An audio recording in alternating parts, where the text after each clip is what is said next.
The next station is Jinzhai. My expectations were that there wouldn't be any running water, electricity, Wi-Fi. I was expecting smaller roads and a lot less infrastructure. Expecting to see a lot of old people, very few young people. I come here completely with a clean slate. Their expectations may have been accurate just a few years ago.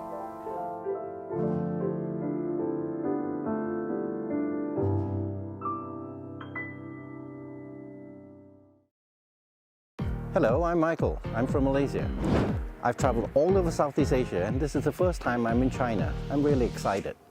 I'm Becca and I like dancing and dogs.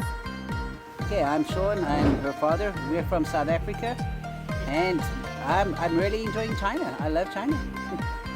Ni hao, I'm Albert from Zimbabwe and I am a Chinese politics, foreign policy and international relations scholar at Tsinghua University. I'm Miao and I'm your host.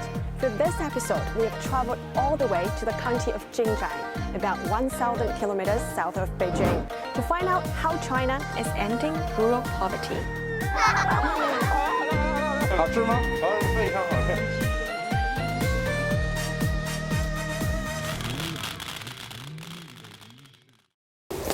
So guys, you've all spent a few days here, and this county was removed from the country's poverty list about 8 months ago.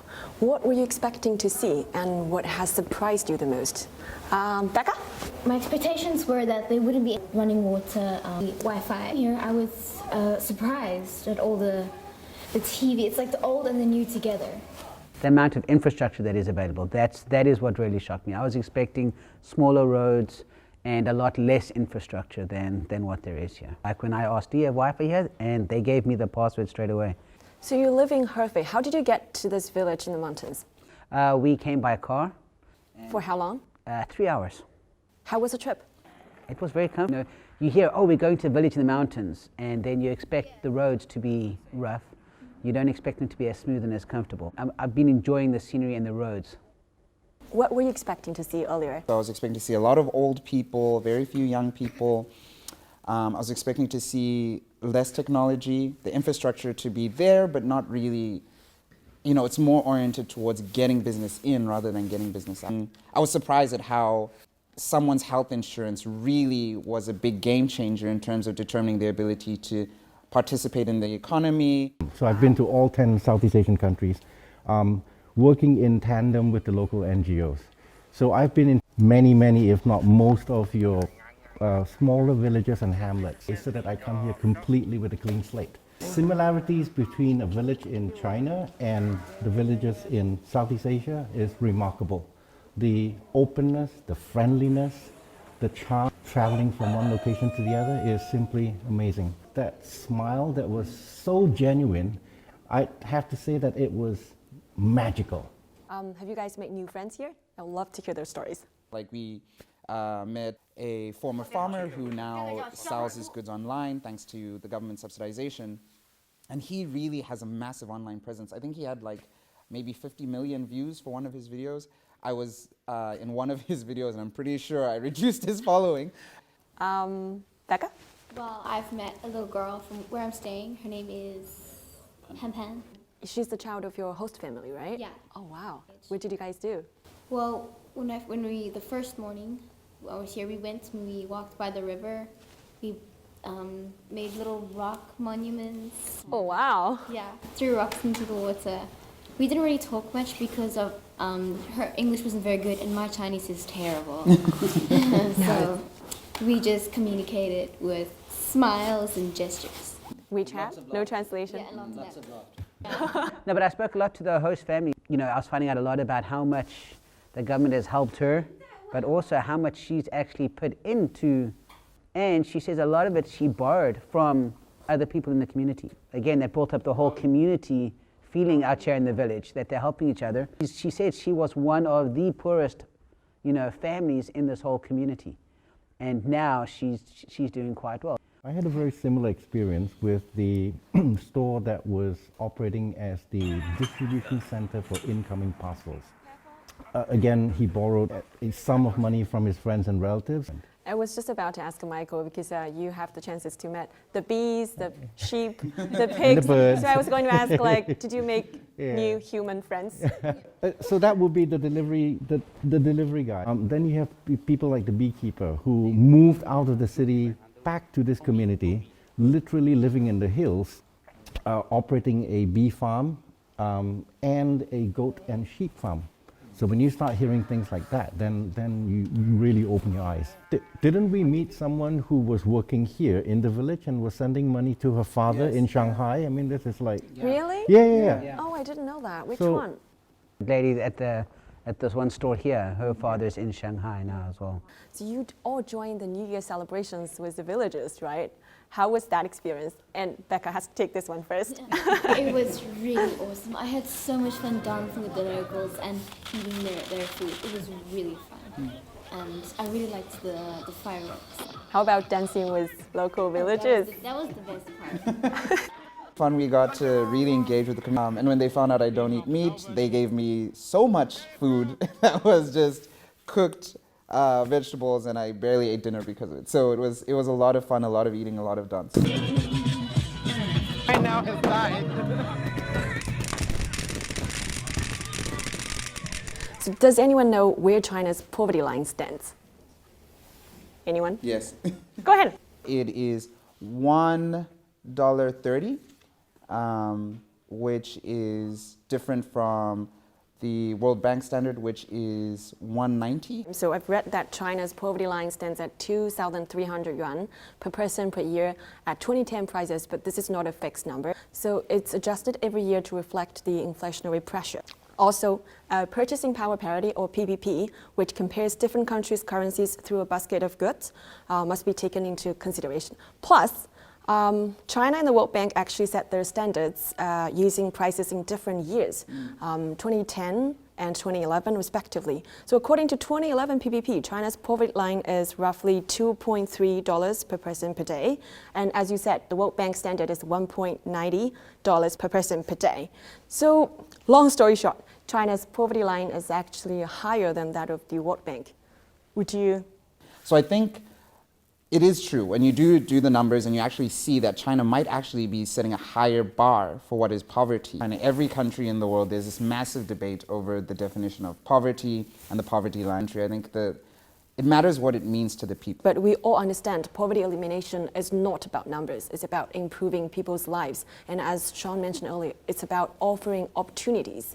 That's why China counts the income only as one factor of getting rid of poverty. And there are also clean water and food, housing, clothing, healthcare, and education.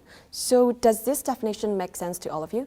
It covers your basic needs. It's not also something want needs, they are wants.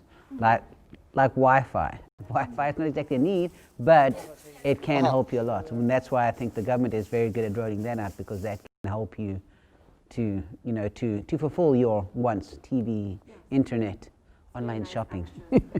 But it's not just Wi-Fi, it's internet connectivity. That's pretty much how this village is able to market its products outside. That's actually one thing one of my students pointed out in this past week. We were talking about COVID and how that's affected the economy. And the same thing is, while the rest of the world all suffered, China's sales have actually been better this year than previously. And that's all due to e-commerce. Yeah. And from what you have seen here in Jinzhai, do you believe this county is out of poverty? I would say so, yeah. They are happy, they have all their needs and wants. They've got the people here have a good income, and they're really happy here. Albert? I think the best example, we had a whole conversation about this in the van, was one of the students we met, one of the children. We were asking different questions about what they want out of life and what they see in the future, where they want to study. But then there was one child who raised his hand and he's like, oh, I also want to study abroad. It's about options. And the fact that a child who 5 years ago wouldn't even think about going to the capital city is now actually considering going and being a part of the international community, that says a lot. So I agree, there's a massive jump out of something. The people that I've spoken to, they've all said their life has improved a lot. and now they want to achieve more. So when you mention infrastructure, it's always about roads and water and sanitation and everything else. But people always forget to mention the internet infrastructure. That forms the basis for a whole lot of things. I'm going to quickly compare it to the internet penetration in ASEAN countries where it is relatively low, some as low as 40% only nationwide. So if you take that compared to something that's close to 100 here, it changes your perspective, it opens up your markets. Yes. Yeah. We have talked a lot about the next question, but I'm going to ask, and so if taking this county as an example, what have you guys found in China's poverty alleviation toolbox? To me, is the drive of the government. That's very important for the government to be very involved in poverty alleviation. If your government has political will to engage your people, to make getting people out of poverty a priority, it's a massive difference. The second is to be a part of the people.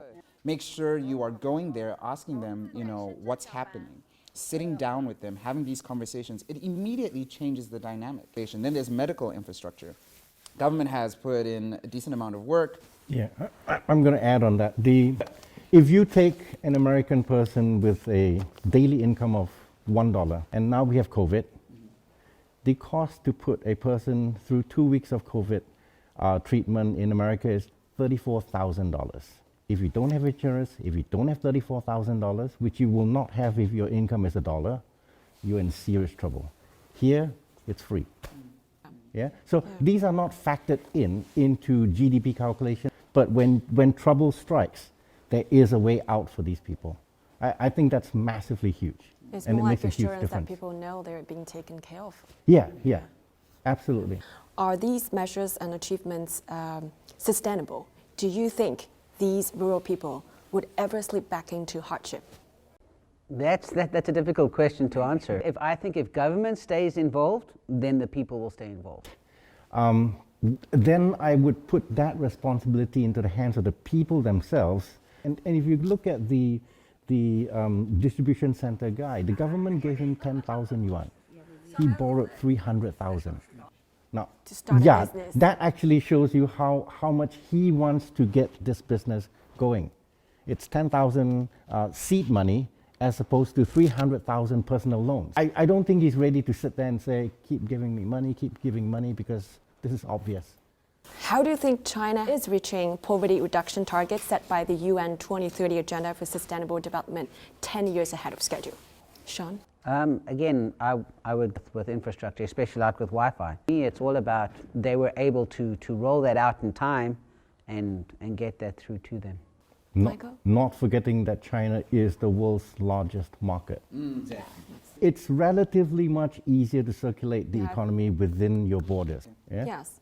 Also because we recovered rather fast from COVID-19, so that helps too. That comes from obedience. Wear a mask. No, don't wear a mask. No, you don't hear that in China. The moment you hear, oh, there's a case, everyone puts on their masks. No questions asked. And I think it represents the caring for the other individual as well, rather than just, the common complaint in the United States. Also in China, when we have a goal and then we just go for it. Then at the same time, some critics say that China is more focused on meeting a deadline than on the needs of the people. I wonder if you guys agree on that. No, I think that they are focused on the people and they're doing what they can to help. They're just more focused on the people, but it just seems that they're focused on the goal. They really want to help them. They care for others. They had a goal. Everyone has goals. We've all got to do it. So, it's kind of unfair to say, oh, they were just meeting a deadline. What do the people need? That's the biggest thing about, for example, I was in Chongqing when I was doing research on poverty alleviation. Here, they actually didn't have too much of a agricultural backbone to lean on, and because they have an older population, so it took so much more planning. It literally took conversations with older people and saying, how can we make it possible for you to earn income in a resource scarce sort of community with a very older population? Albert mentioned old people, which reminds me of our trip together to the beekeeper when he tries to take care of the older people in the village. So Michael, would you like to add? Sure. First, I'm so happy I was not stung. Beekeeping is excellent for older communities because it does not require intensive labor, which generally suits the habits of the elderly. But bees are also helpful for bees are also good for the environment. I was told that it was pretty much on par with the Manuka honey.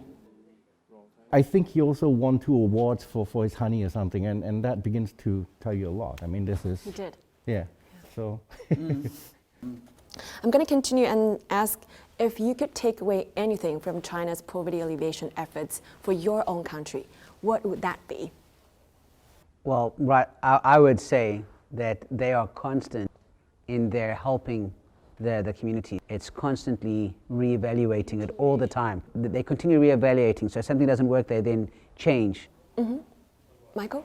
Basic healthcare and infrastructure, meaning the internet. The whole Southeast Asia, we share the same problem or very similar problems. Again, the internet penetration is very low. A village that looks like this will not have internet, for example. How about Zimbabwe? But I think one thing that is really essential, I think, making sure you have just as many people sitting down and talking to people who are in poverty as you have people who are calculating how to get them out. China makes it a conversation for the entire country. China will say poverty is a problem. One thing that's not often discussed is that America has 42 million people living under the poverty line. So same thing with healthcare. I mean, like I said, the lady at our homestay, the government gave her some money. She put in 3 times the amount the government did. So again, it's also is the people want to improve. Okay, government can come and help out, but the people have to buy in and realize, okay, this is going to help. One thing people don't discuss is it is exhausting being poor. When you're sitting down with someone in poverty, you have to be serious. You can't come in and make fake promises. But I really like how serious China takes it, how you sit down with people who have lost relatives, who have lost livelihoods, and you say to them, I'm hearing what you're saying, you calculate the numbers and you say, this is what we're thinking we're going to do. And then you do it. Such a remarkably efficient plan takes into account the exhaustion of poverty. It's really about like keeping your promises. Yeah, because then the people will buy in, they will believe it. Whereas you got another country, they're like, oh, I've heard this before. You know, here they buy in, and that's why they were willing to put their own money into it as well. I think they buy into it because they can see the evidence in front of them. I can see the new road, I can see the new, water pipes, I can see the new heating, and that makes a world of a difference. It's quite different from, I promise you this if I win. I promise you that if I win. And then when they win, nothing turns up. You know, that's a huge difference. Ending extreme poverty is a milestone in China, but do you guys foresee any challenges after 2020? The first, and I know the Chinese government has particularly emphasized the difficulty of this, and they've actually put a lot of solid plans down. Environmentalism, the sustainability of creating all of this change and then considering the environmental impact, that's a big one. Sean, would you like to add anything? Yeah, it's shifting economies. Everything, especially since COVID, a lot of it is shifting to electronic, to over the internet. Thank you. Michael, on the challenges after 2020? The internet's already here. I firmly believe that if the Chinese traders looked at the global markets and made more informed marketing decisions, their success would just blow through the roof. See, I literally call it the sky's the limit, because there's, nothing is going to hold these guys back once they learn how to market their products properly. So before we end our last question, what was your most memorable moment during this trip? Becca. The party. Everybody, they're really happy, and they all work together, and it was just, I really enjoyed the party last night. I enjoy the village feeling.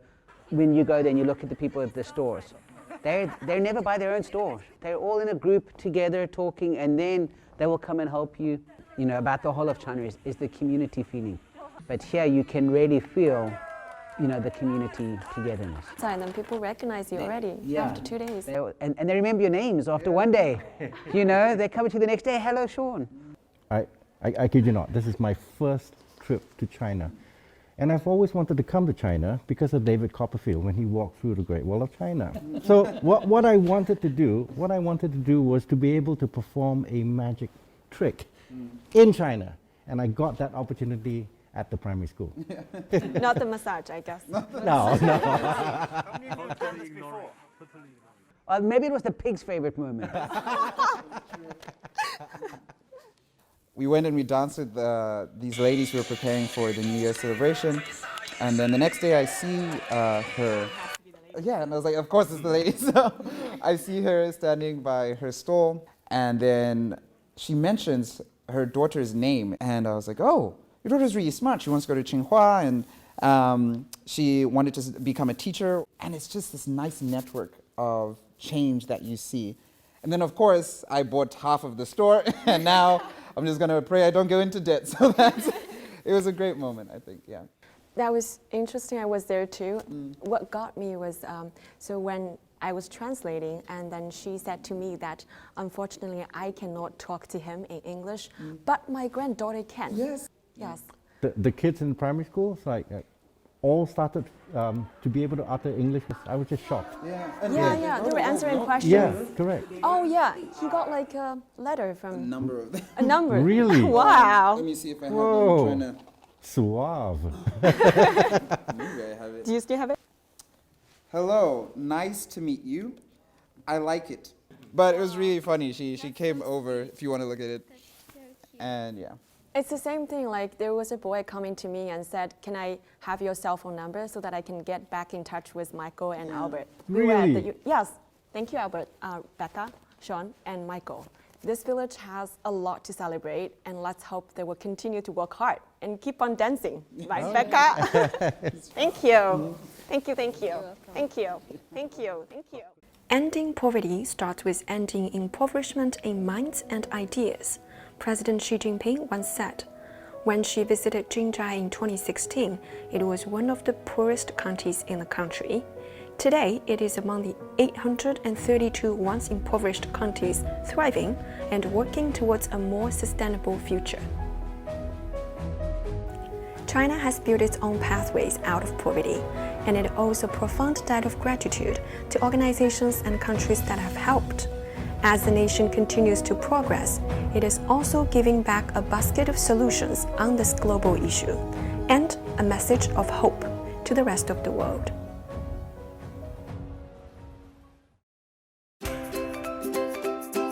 Would you consider yourself poor?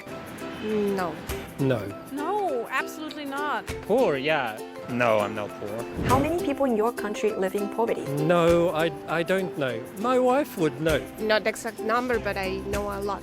It's 46% of people. No, just pass. How many have been lifted out of poverty in China over the past 8 years? Some hundreds of millions. Like 50 million? How do you get? 1 million? 1 million. I don't know. I'll still pass. How is China achieving its poverty alleviation goal on time? I don't know how they do it. Determination. China's political system. They will work hard regardless of whatever situation.